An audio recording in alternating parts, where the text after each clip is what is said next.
Good Hey, morning, everyone. Thank you good for joining us morning. this morning on the Chat Session Network. As you can see right in the middle there, we've got Rodney Allen Rippey, who is our birthday boy today, Hey, and our special guest, Deandre Adams, who is running for city council. Is that right? Yes, In Los ma'am. Angeles? All Yeah, right, District then. 8. District 8. Yeah. yeah, So that's we're going to right. have a wonderful talk about that. But Rodney, first, we have to Yes. celebrate your birthday. Yes, we do, Well, So man. y'all I'm join very, me I'm in very honored. singing, Yes. Oh my goodness. singing to Rodney. Come on, let's do Okay. it. Happy Happy birthday birthday day to to you. you. Happy Happy birthday birthday to to you. you. Happy Happy birthday, birthday, dear dear Rodney. Rodney. Yeah. Happy Happy birthday birthday to to you. you. Thank Great you. friend. Thank, Woo! Yeah. And many that's Rockin'. right. more. Thank you All so right, much. Rodney, do you want to confess your age? Yes, Well, tell him. I am a blessed 56. I have no problem with it. I am so thankful. And that is 58. 56. There you go. 56 No, he's revolution. 50, he said he's 58. 58. Yeah. Oh, yeah. Yeah, I Yes, got you sir. both beat. I'm Oh, 67. Oh, you still wow. 67 young. You look good, and then it was 67. Oh, thank you. I'm Thank telling you. you. Real good. I was just saying, I said, you Wonderful. should be a spokesperson. You're a spokesperson for beautiful women with a smile. You should be Oh, a spokesperson. you're I love awfully your look. kind. Thank you for I love that. your look. Thank I you love for your look. that. Hey, Dre. Dre's been involved in the entertainment industry and has just a great career being Yeah. around the industry and know a lot of people. I told her, I said, man, we need to get you a L'Oreal commercial. Look at that hair. Oh, Fantastic. I There know. you She'd have go. There she'd have you her go. own. You have your own commercial, man. Like so you and Martha Stewart saying, "I can cook and Nina hair looks great." Yes, that's right. That's right. as she flips her hair. Yeah, That's She right. puts her hair in love. Exactly, man. that's So right. That's blessings, right. man. So That's how right. Well, was your thank weekend? you. How was Thank you. both your weekends? How was both your weekends? First of all. My weekend was pretty great. My weekend, guess where I was? That's right. I was at the Oh Blazing yeah. Saddles in Los Angeles, and Mel Brooks Wow. came back. Old school. Mel Brooks, he did something called Conversations with Mel. It was at the Peacock at over at the Staples Center, or now the Uh-huh. Peacock Center, Yeah, and the crypto. he played. They played Blazing Saddles first. The Uh-huh. whole movie, totally Oh my God. remastered, just crystal clear, beautiful, Wow. the best sound that you could ever imagine. And so I'm there, and I wore this T-shirt that has a picture of me as a little kid in the covered wagon. Everybody goes, "Man, that's a nice shirt." And I was there with a dear friend of mine, Elaine Ballas, who's an actress, and Elaine was telling me, like, "That's the little boy in the covered wagon." Everybody's like, "What?" And all these people wanted to take pictures with me, and it was really cool. And a big That's shout what. out. Wow. There's me and the Oh, man. that's There great. he is. There's the man himself, Hmm. Mel Brooks. Yeah, yeah, Mel yeah. So Brooks. Yeah. great stuff, great stuff. And today, everybody, I'm honored. Thank The you for the feed. birthday wishes. I have tons on social Let that media. feed go. Happy birthday! But today is an important day, and it's all about better politics, better community. And I am honored to have with us today Deandre Adams. He's a dear friend of mine. He's running for 8th District of the city of Los Angeles. And he's going to be running in just the next election. So right now he's getting everything ready. And, today I know Dre, and he is about family. He's about community. He's really about safety. Because this guy, Dre's not a little guy. He's a big man, and he has done celebrity bodyguarding for some of the biggest names out there in entertainment and Hollywood, and he knows a lot of people. Welcome to the chat session, my dear friend Deandre Adams. How you doing, Deandre? You there? Oh, I Okay. think he's frozen. Oh no, but he'll be back. He'll be Oh, back. So, All right. Well, while we're waiting to get him back, I think he's going out and coming back in. yep, So, come back. Rodney, Yep. your background looks really different today. Where Yeah, are you? I am actually at a local Starbucks. I'm at, here's Dre. Dre's coming back in. Dre's coming back in. I'll let him back in. He's back into the party with us. And all right, so you're at a local Starbucks. I'm at a local Starbucks because I have a very, very important meeting that I have to go to. And Dre, this is going to be something that's going to really, really interest you. I just got this incredible. I'm here still. Yeah, you're there. We got you back. We got you back. You're still frozen. I'm still here. Okay. Okay, as long as you're there, that's what counts. There you go. Now I'm doing. Yeah, I think those spy satellites are trying to keep up and telling the truth about politics. Uh-oh. I think the spy satellites making them tell the truth about politics. What it is. Hey, well, they better get. They don't want to tell the truth about politics. Hey, they better get ready because yes, sir. Deandre's here. They better get ready. Got the change coming. Yeah, I'm telling you what, we've got a lot to talk about, Deandre. But we were just talking about politics. I have just gotten an incredible package sent to me, and this is from the East Coast. Get ready, everybody. As you know, we're coming up on a major election, and there is something that I am actually been bestowed the opportunity to be the, I guess, product ambassador for Vote 2024. And there it is, everybody. Vote 2024. This is a new opportunity for people to get back. I like that. And man, this is just Dre. We got a lot to talk about. I'll tell everybody about Vote 2024, but they sent me this wonderful package. It's just incredible, a way for people to raise funds for historical colleges, and it's a way to get everybody excited about voting. And you know, instead of you just making a donation, you can actually pick up a very, very high quality piece of jewelry, and it's going to be some pretty awesome things. We'll chat back. But today is really about you. Ronnie, let me ask you a question before you move on about that. Who is Vote 2024 connected with? It is actually a jewelry maker out of New York, and the whole goal is they are wanting people to get inspired to vote. And this is a pivotal election. Everybody knows this is not riding on this. And so I thought I heard you say something about supporting historical Black colleges. Did I hear you say that? Yes. And I saw the and of course it looked like a logo at the top of that pin, and I was wondering if that was the NAACP.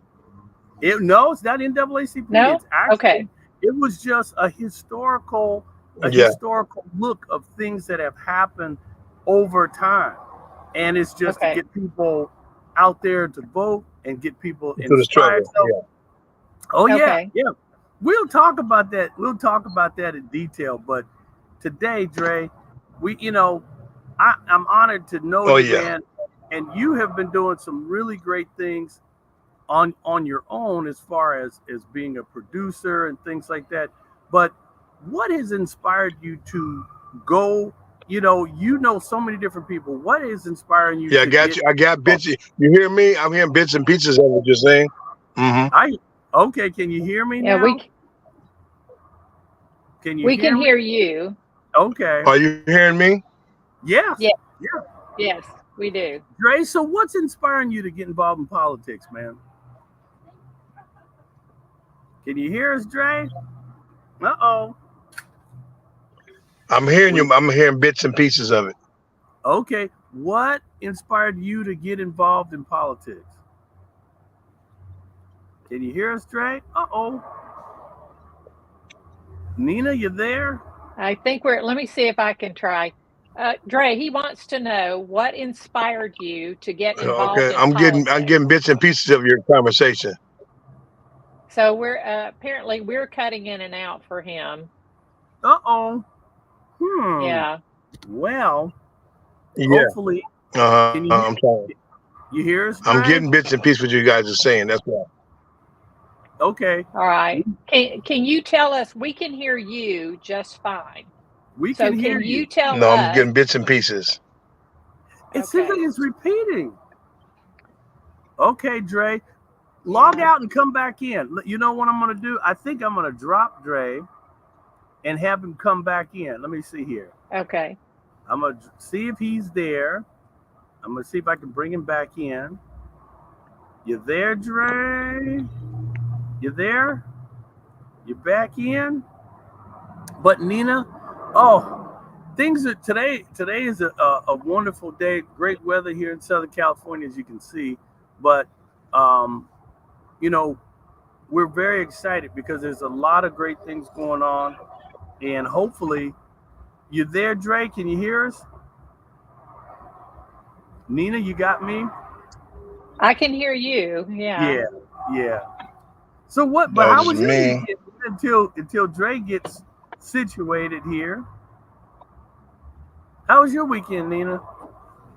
My weekend was great. I actually got to go down to Birmingham, this in the about the center of our state, I guess, and visit with my son and his family, and got to play with the grandkids. I'm not a case So manager. This is the difference between my We law hear firm you, and Dre. other. We hear you, Dre. Maybe Dre might need to restart. yeah, You will always be he's You there, Dre? Well, and well, Rodney. Do you, let's say yeah, hi to I was going to everybody. say, Rodney, can you text Hello. him and let him know that he's that we can hear him, but he's cutting Yeah, in and out a lot? let That me would be do that. good. Let me Okay. text him. Ta-da! I will. So y'all, this Yeah. is the interesting part about live shows is That's that you right. never know what's going to happen, There and we go. Yeah. so we're Can just you, trying to get it worked out right here. I can you rebuke. I rebuke you. I rebuke you. I rebuke you. That's right. That's I right. rebuke you, Satan. Rebuke the enemy in That's the name right. of the Say Lord it. Jesus Christ. We rebuke the Amen. enemy, Amen on and that. Lord, we ask you to make all this Yeah, I rebuke you. communication clear. Yes. There you go. Can you You hear know us, we Dre? do. You know what, Dre? I hear you now. Loud and Hey, clear. Dre. He Just can kill hear your us now. camera. Hey, Dre, kill your. You know what? You can just kill your video for a bit, Yes. and then that might help. But just stay on. Don't just. Okay, so Yeah, at least we can you hear you. That's the important part. we can hear you, right, Dre? Yes. Yeah. Okay. Yeah. You hear me? Yeah, I hear it's that all loud and synced clear. up now. We got Dre. So Awesome. Dre, and first of all, let's jump in and say hello to everybody. We got Carrie on. Hey, Carrie. Good. Hey, Carrie, Deandre. Deandre, Carrie says hello. One of our Hello, great Claire. Elvira. Hey, Elvira. Hello, everybody. Jacqueline there. Jacqueline says very weird, but we know what's happening. So thank you for that. Yeah. Yep, I'm here Yeah. at Starbucks. No marketing plug for them, but that's it. And Marketing plug. Yeah. EU, All right. hey, Well, while we've actually got Dre and everything is working right now, Yes. let's get right into it and give Dre a chance to talk. Dre, what inspired you to get into politics to begin with? Yep. Oh, we lost him right Oh when you no, got I was the afraid question. of that. We Wait a lost minute, him hold again. on. Hi, AC. That's turning into the question of the hour, isn't it? It's like, boy, if we can get that one question answered. Well, that is the key thing. Well, I know Dre. I can tell you this. I know him, and he has for many years been a high-level security guard for the Stars, and he used to travel with the band, the Black Eyed Peas, and so he was a security guy, and it's all about securing and taking care of business, and that's what he did, and he still does to this very day. But he's also involved in education. He's looked at his own community and he said, how can we make it better? He's always been thinking that way. And, Dre was there. That'd be a great way for all of us to think. That's right. And Dre was if we all looked around. That's right. And when I ran for mayor of Compton, California, Dre was there for me. He came, he supported me, and he told me, he says, Rodney, I really think you should run again.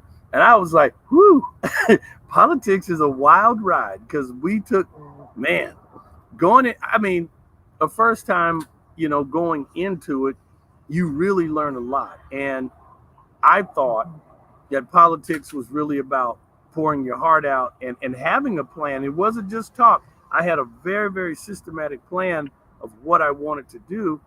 And you find out that a lot of people will take that stuff and turn it. So when you look at this current election, you got to really sift through all of the noise and get down to the truth. And again, as we have been saying, vote from the heart, vote with your convictions, vote and how you're living your life, and what matters to you and your family and your community. So, Trey, can you hear us, Trey? Yeah, I hear you saying now, and that's one of the reasons why.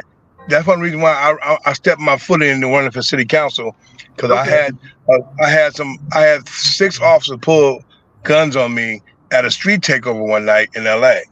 I was coming home. No, wait. Back up. I don't even know what a street takeover is. What does that mean? The kids get in the car in the middle of the street and they spin around in their cars and cause havoc all through the city. Smoke house, one big circle, they spinning around. And what happened was, they did it. And I bagged backwards so I can get away from it. And these cops followed me. These sheriffs did. They were trying to apprehend everybody they could. That almost like a Fast and Furious. They do all the street racing and they get caught up. So the cops came. They pulled the guns on me. 6 of them did, surrounded by my car. And I'm like, I have a weapon in my car. I'm licensed to carry a firearm in 38 states. And they cocked their guns, and the black officers act more aggressive than the white officers did, which I don't understand why. So I said, wow, okay. So I said, I have a gun in the car, and they were more aggressive. And I said, the gun is in the back seat of my handbag. It's nowhere near me. Everything is on the dashboard. Travel license, everything's on my dashboard. Proof of registration, insurance, and they still give me a hard time. And one of the officers, who's a lead officer, a white officer, he says, so where you coming from? I said, I'm coming from my fiance's house, and really none of your business, but where I'm coming from. I said, I'm not doing anything wrong. I bagged up for one reason. I couldn't get through all that mess you guys are trying to sort out. So some car shot by me going head first in the traffic, a black Charger. But you didn't go after them. You came after me instead. And so I kind of thought about it. He kept on saying, oh, you want an OG guy, one of OG gangsters. I said, well, OG for me stands for Original Guidance Counselor. Well, it stands for me. So I think kind of made him upset. I was a guy I called Original Guidance Counselor. It made him upset. So when a cop did that, they found the 3 guys who cars shot by me so fast and everything else. And it was amazing how it happened. And so I said, I got home. He said, you want any badge numbers? I'm so sorry, sir. I said, no, I don't need no badge numbers. I know exactly what happened. And when it's time to come around, when I'm on the ballots, you'll find out. I'll be reaching out to you. My people will be reaching out to you again. Because the way it made me feel is like we as a Black America in a society, we have all these cop killings that's predominantly Black people getting killed on the streets and brown people getting killed. You have a very low regimen of white Americans getting killed on the streets. And I said, so if you want to pull a gun on me, it's got to be a proper cause to pull your guns out. And I guess they didn't realize I knew the law so well, being a former peace guy myself. And you don't understand what's really going down in America. So that what made me implement. I asked God. I was doing some research in my book that's coming out in December. And a voice spoke and said, run for office. I said, yeah, right. I said, am I seeing something? I'm hearing something, but something run for office. So I said, what kind of office are you talking about? He said, office that you can hear you make your voice heard and your feelings to make other people felt the way you feel. So my idea with the police mentality of their mental state is every 6 months, officers should be evaluated with a stress factor. Every year, officers should be mentally and the physical every year to see what their mental state and their physical state is every year. It should be mandatory because I feel when that badge comes on, I'm a victim of that too. Some of that superiority comes in play when you become a peace officer. You get to, now I'm cocky, I do what I want to do, but you can't. There's laws and guidelines. Now, Dre, you're coming from the standpoint of being a personal bodyguard for very high caliber people. Diplomats. I work for diplomats. I work for the Dalai Lama. I've did stuff for Desmond Tutu. I had the extreme honor back in '09 to meet the late great Nelson Mandela in Africa. I sat down with him over brunch.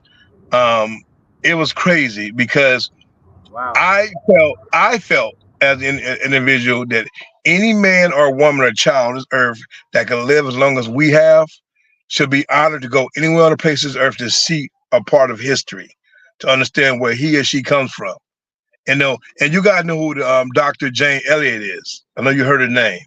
How she broke it down into increments, how most of America, most of the whole generation of America are spawned with some kind of ancestry of black in them. And it's like, people realize, like, okay, I'm going to do it this way, but you can't do it that way. You can't get so much fear and not want to vote for somebody. All this bashing, Kamala and Donald bashing each other, it's not helping American people at all. You got to agree with that. One another. It's not helping us. What about us? What about the American people? What about us? Stop bashing us. Don't bash us because you two have a dislike of one another. What about the issues we have? Immigration, mental health, education, giving all the money to other countries. We're not getting them back in return. What about that? Yeah. So it trickles down to every part of our neighborhoods in America. It trickles down. So you take all that money from them, you take the money from my district to help my people out in the district. And when I say my people, I mean white, black, Asian, Mexican. Anyone comes for the dream of coming to America. And that's why I get so pissed off. I see immigrants come over here and get scared because you're scared of so much. They don't want to go get in the system and do it illegal. You scare them so much, you just let them run the streets. And the stabbings, the murders, the hit and runs. Majority of them, they have shown statistics are people immigrant status because they hit somebody, they're running from a scene for a reason. It's because they're not legal. So they hit you, they run it. Because the average person when you speak about the 8th district, tell the viewers out there, what is the ethnic diversity of that? Diversity of that. I've been doing research now. The diversity of the 8th district is, believe it or not, is majority of it now it has been overran by the Latin descent and everything else. And I'm sorry, our buddy keep calling us. Tyre, the educational brother, and he don't know I'm online yet. But the ethnicity of it to me is like, I'm looking at right now 23% of it have came of different cultures, of different immigrants of Latin descent, and you might have over 38% of it's come, of course, of Black American here, and you coming a district third is coming now of the white America is coming in now, and more. All the diversity is starting to change a lot now. Gentrification is coming in more, bigger housing, putting apartments up you still can't afford. So I'm in the Crenshaw area where I'm at. I'm in Baldwin Hills, Crenshaw Square, Blair Hills. They call it Black Beverly Hills, where I'm at in the area over there, all the way down as far as the 10 freeway, just before you spit off and going in towards down to LA is where District 8 is. Adams, all them areas, and the areas are getting so diverse now. Back in the day, Compton was majority of white America was in Compton. It was in Compton. That's true. That's a big actor. There's a huge actor. I forgot what was his name that came from Compton that lived there. I ain't talking about. I was reading about him the other day too. God, his name is slipping my head, my brain. Big actor from Compton. The deal is, Nina, I know you've got a lot of questions because the thing about this is we're trying to figure out how do we make our cities better, and Dre is about better education, better opportunities, better, fixing these food deserts and things like that. Yeah. Because the one thing that you got to understand, Nina, you don't know this about certain little pockets in Los Angeles. There were areas that just because, like, when you start talking about Inglewood, oh my goodness, Inglewood is not far from LAX airport. Nope. But what happened is when they brought in this stadium, the property value jumped to enormous proportions around that community. And you're starting to see, even in some of the more diverse communities, it is really turning over because people are moving in because they're like, look, I'm not going to commute.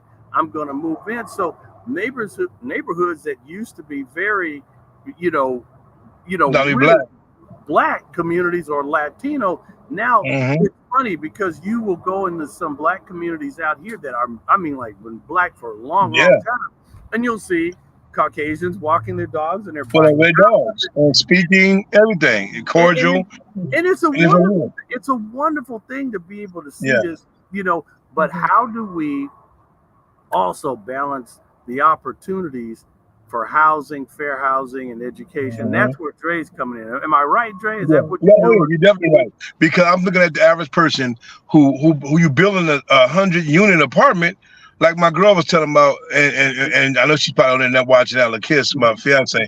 She was talking about, why don't we put mental health offices in these apartment buildings? You building a McDonald's at the bottom of a 100-unit apartment. Or like we need one more McDonald's. Or a Jack in the Box or a Taco Bell in 100 unit. How about putting a mental health facility? How about putting a one-stop shop when it comes to rental car, or you could travel, have a 24-hour child care in the bottom of these 100 units? Well, you know what, Dre? That is what HUD. I've been very fortunate to be on the fringe and sit down with some very wonderful people. Mr. Gerald Bennett out of HUD, out of Washington, D.C. And you start talking about what you're talking about are smart cities where they know that we have to have better housing opportunity, more affordable housing. But in these housing communities, they want to make sure that there are things like STEM centers for the youth so that they don't have to travel. They can go right downstairs. They can get help with their homework and things like that, their career opportunities.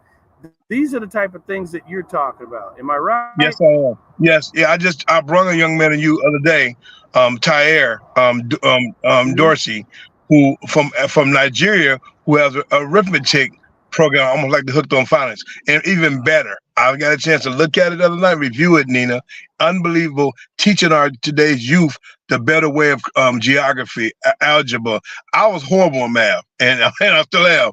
My fiance is a genius when it comes to numbers, but I couldn't stand, man, right into my day. Oh my God, math and me. But you put me on a mat, hand-to-hand combat, and a gun in my hand and rolling around, I'm expert at it. But it comes like, what's $2,000 or $2,000? I'm like, hey, it's $4,000, but I'm not missing $200 of it, That's how I look at things, But he has a program that so Mac will put in the schools, and my biggest pet peeve about education is we took out home economics, shop, we took out arts and crafts, agriculture, all that stuff out of schools. Even prayer out of school. So when you take them out of school, what happens? The kids go on a chaotic, they have nothing to do after school programs, none of that stuff now. Where do they go? What do you think about that? What do you think about that, Nina? Because I know that you've got a big heart for these type of things. What do you think about that? I do. I love hearing that that your friend has a program that is going to work even better than what's in there. And I want to see all those things come back to school, because I feel like right now the education that most kids are getting is not serving them well. At all. They end up it kind of funnels them into college. Then they get into college, they get a degree in something that they don't even get a job in when they get out. So it's like, what? And then they ended up with all this debt, just to go to college because they thought that they needed it. And I'm like, no, you can have a good life not even going to college. You can have a good life learning trades and so forth, and maybe even a better life, frankly. Yeah, I got not have all the debt to go with it, right? Bingo. Yeah, and that's what it was. And so that's how I look at it now. So that's why I said District 8 is now run by Marquise Dawes Harris. He's incredible young man. Marquise Harris Dawson, excuse me. I want to butcher Marquis' name. My sister had a program on her nonprofit called Mud 62.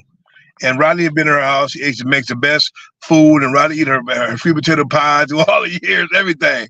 And her name is Diane Johnson, aka Diane McDowell, her maiden name. And she went to Marquise back in the early part of 2000 and said, hey, I have a clean alley initiative. He promised to come to do photo ops, but it never shows up. And now he has to clean. Now he has to clean office. He doing his own little thing in the alleyway now. So I said, we are not here to be politicking and taking people's ideals and getting all the credit for it. We're here to say, Operation Clean Your Alleys Up. It's a shame when you come down South Central. Well, I call it, they changed the name to South LA. It's still South Central no matter what. You can change the name how you want to. They have an old saying, you can take a person out of the hood, became the hood of a person. So you can't, everybody change the name, you'll still always be South Central, everybody who grew up here. So you go in the alleyway, you can't see to the end no more because either a dead body in there, there's a head chopped off, and it's gruesome. It's very gruesome to try to say, why are we keeping our alley clean? Why are we keeping them? And we tell the neighbors, this is beautify your alley. So why are you not keeping it clean? But now the city had a program. They were saying clean up, and they was putting big giant iron gates there and giving some of the tenants the key. You probably seen it around in LA. They have a key to lock the alleys up now. And I don't think they're keeping because dumping became such illegal. Dumping became illegal. A major problem. Matter of fact, when I was running for mayor of Compton, that was one of the things that I was going to do, and they still. It's been 8 years. It's been 8 years, and they still are dumping down there. And one of the things was I had already in my campaign a very simple way to solve that problem, to keep these alleyways clean, and they just weren't ready for major change. But needless to say, these are the type of things that you're talking about making communities more safe. Yeah, but see me, I'm a strictly boy. I'm hardcore with it. I catch you, $5,000 fine, and we will fine you. We'll put more cameras around the area because my security back end jumps in, my security background jumps in, more cameras in the area. And people say, well, where the money gonna come from? Well, you've been taxing everything else an extra 1 cent, 2 cents, 3 cents. If you get off these, you get these immigrants who are not paying taxes, making them start paying tax. Like every street vendor, my heart go out to every street vendor. I don't knock no one, but you're not gonna be on my sidewalks and not pay anything. If you want to be on my sidewalks, I'm gonna tax you $100 a week on my sidewalk, and 20% of that money will go in a trust fund to keep my streets, whole potholes cleared up, repave, everything. That's how you get the money back. You can't let nobody come in and sell hot dogs and then don't pay no tax on it. And you send all your money back to your native country. That is not fair to us people who've been living here. So I'm gonna tax you in my district. You got to do what you got to do. If you don't like it, you have every right to pack your bags and your family up and leave and go back wherever you come from. I don't care what color you are. And that's a simple thing. And Dre, you know what? We had somebody on just last or show before last, and his name is K. Carl. And K. Carl, he is a wonderful guy, and he has the Frederick Douglass Republican approach, because he's and what you're talking about is accountability. You're talking about accountability.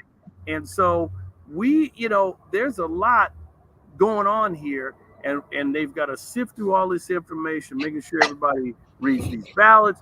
You got to understand these propositions. You got to understand all of these things of what you're voting for, because you can vote yes for something when you really should have been voting no. I know. It's tricky on them ballots. You got to watch them ballots. It's tricky on them ballots. And they're written in such a way, it's so obtuse, you don't even know what it is it's saying. You won't know what you're voting for. Yeah. And I'm going to be honest with you. This goes out to all my brother and sister in the LGBT movement. I just call it LGBT movement. And I tell them all, you got to understand, you're part of God's children too. And I understand this. I say this with a sound heart, not defend anyone who believe in their choices. But the new law they put in effect with your kid, don't have to tell your parents about what you want to do as your gender, makes no sense to me. I had a state of church that went elsewhere now. Because so you took out that pledge of allegiance in school, you open the door, flood it for the devil to come in and do what he wants to do.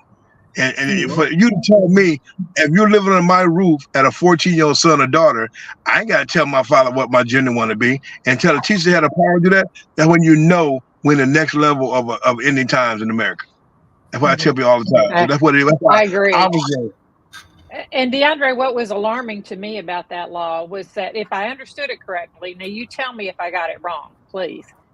But what I understood was it was not just you don't have to tell the parents now. It was no, you Yeah, are banned from telling the yeah, parents you're banned. anything. You're banned. That So, was very alarming man, to me. a slap in his face, and all these parents, our parents Mhm. who have passed away, rest of so my mom and dad, we was raised. If you got a problem, you better come to us at the family table at Mhm. dinner and talk Mhm. about it. Because Mhm. we didn't hide nothing for our family. My mama said, "Boy, you have a right to say what you want to say."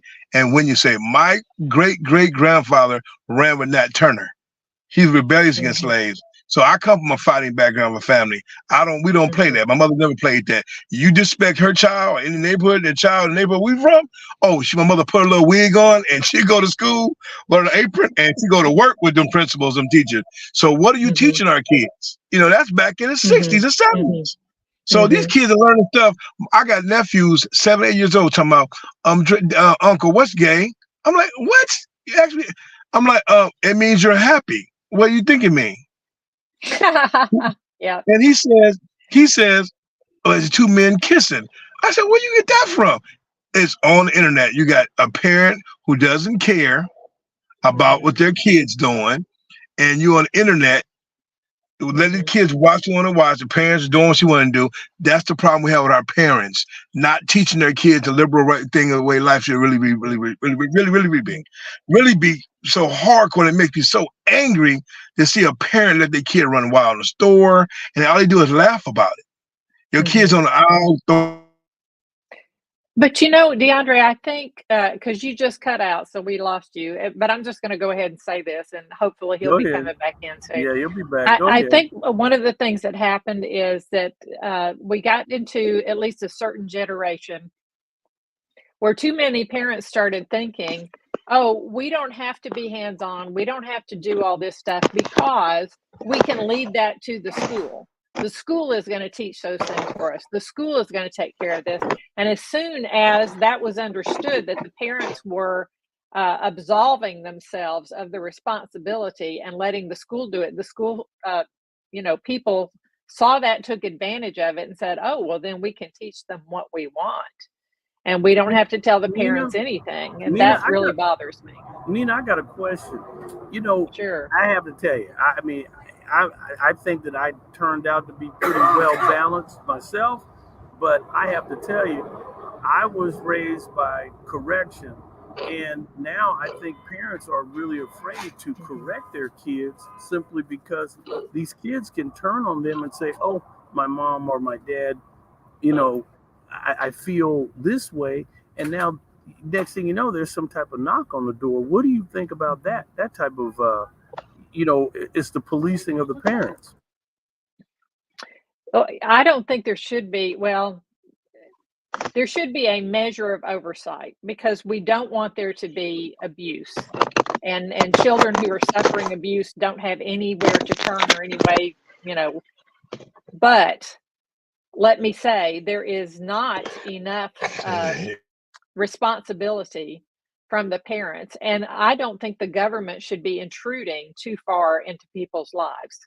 I think they should pretty much stay out and let the parents raise their kids in the way that they see fit. Now, having said that, let me also add I believe, and this is just from my experience, I'm talking from my experience, okay? Um, I believe that there are better and more effective ways to teach your kids than constantly turning to a severe correction. Usually, we end up doing that when we're frustrated, we don't know what else to do, and we just want something to happen right now, you know? Satan, boy, I'll tell you, Uh, that Satan is a piece of yeah, work, ain't he? yeah. But, but I think if people are training their kids from the beginning and giving them the whys, why you need to do something, I'm going to give you a little example right here. I had a girl walking by my neighborhood. I had planted some flowers out near my mailbox. And I saw her, one had come up. It was the first one that had bloomed. I didn't have any other blooms yet. That was the first one. I was so excited about it. And I saw her walk by and bend down and pick it and start walking on. And I ran outside and I said, excuse me. I said, do I know you? I said, I don't think I've met you yet. And so we got acquainted, and I said, so I see you like flowers. And she said, oh, yeah. I said, it is pretty, isn't it? I said, did you plant that flower? And she said, no. And I said, I know. I said, because I planted it. And she said, oh, okay. And I said, and I planted it so that I and my neighbors could enjoy it. I said, but once it gets picked, it dies. And now it's not going to be enjoyed by anybody because it will die before the end of the day. I said, and if you haven't planted it, can you imagine how the people who did plant it feel when they see you picking stuff and getting the fruit of their labors when they don't even get to enjoy it? So, and she said, oh, I didn't think about that. I said, well, I just wanted to tell you that because I said, I know you want to make friends among your neighbors. You want your neighbors to be happy to see you coming. And if they see you picking their plants when you haven't even asked, I said, they're not going to be really happy to see you come the next time around. So I just wanted to give you that, heads up. And she said, oh, okay. See, nobody had ever taught her that you don't go on other people's property and, take That stuff. was that was a proper way to do that. And and a lot of times you're absolutely right. These are the type of tried and true things that more young people need to get involved with, and especially but when you're looking at schools and things, that's why they shouldn't have taken some of these courses out, because back in the day, there were certain classes that you learned about planting and these type of things, and they have to understand it takes time for that stuff to grow and for it to be that. I think Dre's back. And somebody's labor goes into it, That's so right. that's what you're trying to teach them too. Somebody else's labor went into this. And if And you were value and and value, and investment. if you were investing that way in something yourself, you would not want to see somebody else come along and take the fruit of your That's labor when you haven't had a chance to enjoy it yourself. So it's just a principle, But a lot of times, this is what I'm seeing, and I'm hearing a lot of people say this, and people a lot younger than me are saying this, that they're seeing this across the board. I said, it seems like kids today that they've never been taught the things that we've been taught. They haven't been taught to have respect for other people's property, or, I'm back. See you know, Satan boy, he alive. yeah, There you there you go, Dre. go. We're glad you're here, Deandre. Thank you for keeping at it and keep trying to get back with Satan, us. let's see We you tell the appreciate truth. it. Satan said, Satan, do you tell the truth? Well, the thing is, Dre, we were just going over some stuff, but the key thing is Why want the me to run? things that you're standing for are Yeah, I important, hear you. and we definitely want to be able to get back with you and keep following up with what you're doing and some of these Satan great don't things want me that to do you're doing. nothing. That's right. That's right. You're gonna be fine, and we're gonna definitely keep track of what you're doing. And what if there's anything else that you could add, Dre? What is one of the key things that you know you want people to know about you and what you're doing there in the eighth, your plans for the eighth district? Well, first of all, I give honor again, get back on there. The devil's a lie. He don't want me to tell the truth. And I think my enemies are trying to forge against what I'm trying to do. And I want to make sure they understand that I'm to hang on. A change is coming. It's a song by Sounds of Blackness, but I'm changing it to words to hang on.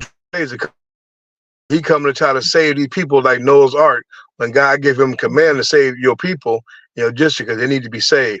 I was born here and raised in Pomona, so I seen all the we had the crooked cops there and we had crooked politicians there. You come to LA, you get worse. Same thing in LA. You know what I mean? Can you hear me? Yeah. Yes, we can hear you, and yes, I agree. Do you hear me? So Yeah. Oh, yes, yeah. we We can can hear hear you. you, We can hear you. DeAndre. Can you hear me? And that's Yes. what I'm talking about. So the change, okay, the changes I want to come is basically fight for the FAA, FCC to have better ways of doing streaming, for we can't have these problems. So when people want to spread the truth, stop spreading fake news. I mean, you gotta go to platform, get our kids off those nasty platforms on the internet thing. The parents guide things, make our parents be more involved in schools. That's the number one thing I'm trying to tackle. Making the parents be accountable for not coming to PTA meetings, coming to parents teaching, counseling, conferences, all that stuff. I'm trying to change. Cause I get tired of going to schools. I care about the future. Very. Hey, you got some great points there. Go ahead, Nina. Yeah, I like that you're thinking long term, Deandre. Not just that. I mean, there is the immediate need, but you're also thinking about what the future is going to be. Try to make sure you hear the last thing I just said. What I was just saying was I appreciate that you're thinking long term, not just short term, but long term as well, and the future of our communities and our children. I can't hear. I hear bits and pieces what y'all saying, but I appreciate you guys. You can find me on. Yeah, exactly. And I'm gonna put this on there. You can before we interrupt again. You can find me on Instagram. It's Mr._bodyguard. That's how you find me on Instagram. Well, that's great. And you said Mr._bodyguard on Instagram. There you go. Appreciate it. I put it up there. Is that right? Yes, that's it. Yeah. Okay. Yeah, Mr. Bodyguard. And also I'll make an announcement that people, y'all don't know, it's Rodney's birthday today. And plus Rodney's gonna be my campaign manager. That's who I need to have run my campaign. Yeah, we want Rodney to run for mayor again in Compton to make that thing work over there. It's horrible. I get tired of hitting these potholes that's 6 feet deep in Compton, and I don't want the potholes that size over here. Dre, and one program, if you guys can hear me, I'm trying to do with the movie theaters, with the movie companies. Okay, you're right, Dre. I have to tell you, and I don't care about the movie. Hey, there's a lot that we could do, Dre. It's funny you mentioned that. When I was there, I hit a pothole so that devil's a lie. That devil won't want us to stop. I said I was on Central. I hit a pothole so deep. Oh yeah, there's a lot we can do together. We could, and I think it should change the policy way. Other districts meet each other. Other districts should get together and try to do something different. Other districts should. City councils and members, men and women, should get together and do something together, collaborate, and do things together. Yep. And not do something separate, trying to get, I did more for my district and you did for your district. It's not who's doing anything better than the other. We should get together as one and try to collaborate and do big things for the city of Los Angeles, period. Not compete against one another. Because this is not a race. It's not a Campbell race. This is a race. I'm not going to talk about my other candidates that's running. I'm not going to do that. Not even the current district manager in there now. I'm not going to say anything bad about Marquise. I'm not going to do that. And I just want him, whatever he do, I'm going to try to put it on steroids 10 times better. That's the main thing I'm trying to do. Amen.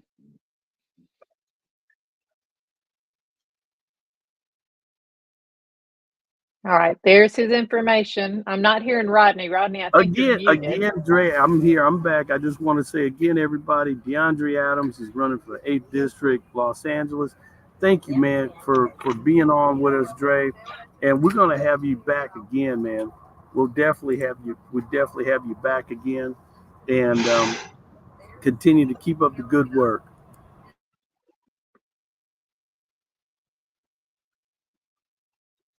Amen. And we're going to be praying for you, Deandre, and praying that God will prosper your campaign and bring people to you and turn people's minds and hearts. Yes. Toward their communities. Yeah. Yes, it will. I will be on the ballot as of October. I'll be on the ballot, and then I can start my campaigning first of the year. I got 2.5 years to get ready for 2028. the election will be, of course, before the summer, be after the summer games in 2028 here in Los Angeles. So yes, I'm gonna work on the mental aspect of it. I want to touch on that more, but we have the technical difficulties. The devil's trying to rule us out, but I'm trying to tackle the mental capacity, what we're going through in the mental, all the stabbings. I lost a couple of friends on 4th of July weekend, stabbings in Huntington Beach. So that's why I really implement mental. Well, Dre, hey man, thanks for being on with us. We're gonna have you back again. We'll do some updates. And again, everybody, this is Deandre Adams, run for 8th District. And again, I'm gonna let Nina close us out and have everybody have a great, great rest of the week. And before we go, I just want to say happy birthday again, Rodney. I hope you have a fantastic day and a whole week. I hope you have a fantastic week. Health is very important. And whoever watched this that was there, it was the worst. Okay. I think, it's weird. I think we're getting a delay on his feed and everything. That's really, really strange. But anyway, we're going to go ahead and close out. And y'all, I just want to tell you, be of good courage because God is with us and we are not alone. Bye, everybody. Take care. Have a great rest of the week.